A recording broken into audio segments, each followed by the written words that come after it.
Hi friends, welcome to my channel. இன்றைக்கி நம்ம வீட்டில் காலையிலேயும் கருவாட்டு குழம்பும் அதுக்கப்புறம் உளுந்தம்பருப்பு சாதம் தான்.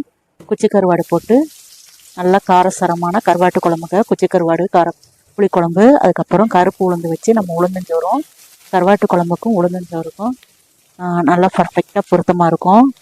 இப்போ நான் வடைச்சட்டியில் வெந்தயம் கடுகெல்லாம் போட்டு தாளிச்சுட்டு வெங்காயம்லாம் தக்காளிலாம் போட்டு நல்லா வதக்கிட்டு குழம்பு மிளகாய் பொடி போட்டேன். குழம்பு மிளகாய் பொடி அவங்கவுங்க காரத்துக்கு எவ்வளோ வேணுமோ அவ்வளோ சேர்த்துட்டு கொஞ்சோண்டு வத்தப்பொடி மஞ்சள் பொடி சேர்த்துட்டு புளி கரைச்சலை ஊற்றிடுவோம். ஊற்றிட்டு கருவாடை ஏற்கனவே நான் வெந்நீரில் ஊற வச்சு அதை நல்லா கழுவி எடுத்து வச்சாச்சு. கருவாடை வெந்நீரில் போட்டோம்னா மேலே உள்ள மண்ணெல்லாம் அப்படியே போயிடும், சுத்தமாக கழுவிடலாம். இப்போ குச்சி கருவாடையும் குழம்பு கொதிக்கிறதுக்கு முன்னாடியே நான் எல்லாத்தையும் போட்டு மூடி வச்சுருவேங்க. நல்லா கட்டியாக சுண்டி வந்துடும். கருவாடு மட்டும்தான் போட்டிருக்கு, வேறு இதில் கத்திரிக்காவோ வேறு எதுவும் போடலை. இங்கிட்டு ஒரு கப் அளவு கருப்பு உளுந்து உடச்ச உளுந்து தான் போட்டு நல்லா பொன்னிறமாக வறுத்து எடுத்துக்கிடுவோம் குக்கரில்.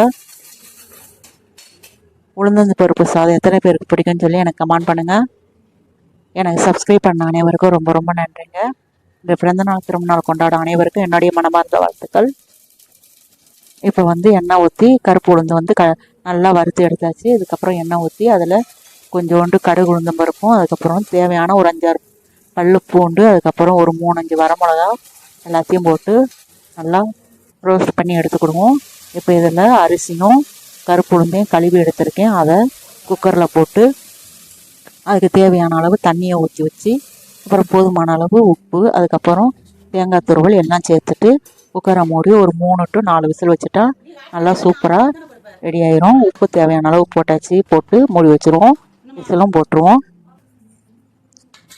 இங்கிட்ட பக்கத்துலேயே கருவாட்டு குழம்பும் பாருங்கள் நல்லா கொதித்து சுண்டி வந்துருச்சு.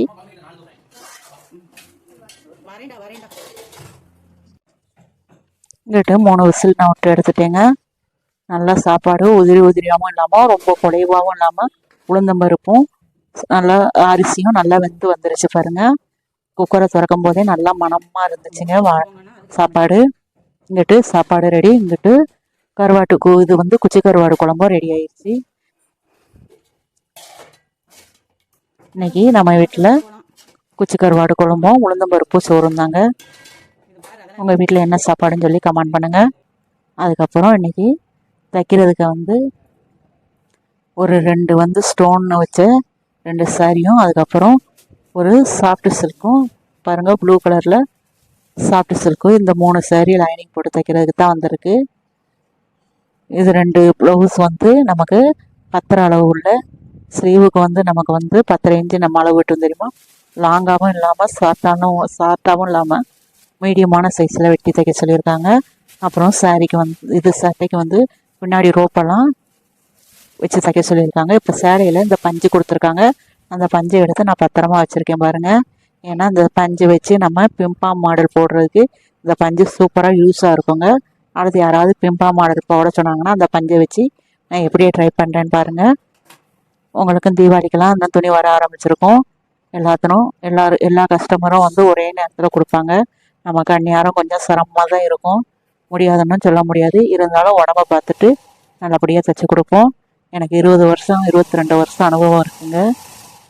நைட்டும் பகலும் உட்காந்து தைச்சி. ஆனால் ஒரு 10 ரூபா தையக்கூலி கூட கேட்டால் கொடுக்க யாருக்கும் மறப்பாங்க. இப்போ இது ஃபுல்லாக ஸ்டோன் வச்ச சாரி தான். சாரிக்கு ஃபுல்லாக ஓரம் தைச்சிட்டு 2 இது செட் சாரி ஒரே கலரில். அதுக்கப்புறம் ஒரு சாரி மட்டும் சில்க் சாரி. அதுக்கப்புறம் ஒரு 4 சாதா ப்ளவுஸ் இருக்குது. இன்னும் நம்ம நல்லா ரன்னிங் இழுத்து ஓட்டினா தான் தீபாவளிக்கு நம்மளால் துணி தைச்சி கொடுக்க முடியும். அசால்ட்டாக இருக்க முடியாது. இப்போ இந்த சாரிக்கு ஓரம் தைச்சாச்சு. இப்போ ஒரே சரியாக இருந்தால் நம்ம நூலை கழட்டி மாட்டாமல் ஒரே நேரத்தில் 2-3 பாப்பினில் நீங்கள் நூல் சுற்றி மேலே ஒரே நூலை போட்டிங்கன்னா அடுத்தடுத்து நமக்கு தைக்கிறதுக்கு ஈஸியாக இருக்கும். நூலை கழட்டி மாட்ட வேண்டியதில்லை. இப்போ பாருங்கள், ப்ளவுஸுக்கும் கிராஸ் தைச்சிட்டேன் பாருங்கள். கிராஸ் எவ்வளோ பர்ஃபெக்டாக இருக்குது பார்த்தீங்களா. நான் தைக்கிறதுல என் கஸ்டமர் எல்லாருக்குமே கிராஸ் ரொம்ப பிடிக்குங்க. கிராஸ் மொத்தம் நல்லா பர்ஃபெக்டாக அமைஞ்சிரும்னு சொல்லுவாங்க. கிராஸ் ஆனது இப்படி நிற்கணும். நம்ம கிராஸ் கட்டிங் போட்டோன்னா இன்றைக்கி ஆன்லைனில் ஒரு சின்ன ஷாப்பிங் இது வந்து நம்ம ஸ்டோன் வந்து ஒட்டுவோம் தெரியுமா, அதுக்கு ஸ்டோன் பென்னுன்னு ஒன்று இருந்தது, அதை தான் ஆர்டர் பண்ணேன். 2 பென்னு, அப்புறம் ஒரு க்ளூ, அப்புறம் அந்த பென்னுக்கு தேவையான க்ளூ கம்மை வச்சு ஒட்டுவாங்க தெரியுமா, அதுவும் வந்துருந்துச்சுங்க. பரவாயில்ல, நல்லா தான் நமக்கு யூஸ்ஃபுல்லானது விஷயந்தான். ஏன்னா நம்ம கையிலையோ இல்லைன்னா பெரிய ஊசியிலையோ எடுத்து எடுத்து ஸ்டோனை ஒட்டும்போது எப்படினாலும் ஊசிலையோ ஒட்டிக்கூடும் அந்த ஸ்டோனு. இப்படி ஒரு இது இந்த கம்மும் இருக்குது பார்த்தீங்களா, ரோஸ் கலர் கம்மும் கொடுக்காங்க. அதை வந்து அந்த அந்த வந்து பெண்ணில் நம்ம நல்லா கொஞ்சம் ராவிக்கிட்டு அதுக்கப்புறம் நம்ம ஸ்டோன் எடுத்தால் நல்லா பர்ஃபெக்டாக நின்றுக்கிடுது. நானும் முதல் தடவை இப்போ தான் வாங்கியிருக்கேன். யூஸ்ஃபுல்லாக தாங்க இருக்குது. ஆன்லைனில் தான் வாங்கினேன். இப்போ கடையில் வாங்கினா நமக்கு கம்மியாக தான் இருக்கும். உங்களுக்கு என் சேனல் பிடிச்சிருந்துச்சுன்னா லைக் பண்ணுங்கள், ஷேர் பண்ணுங்கள், கமெண்ட்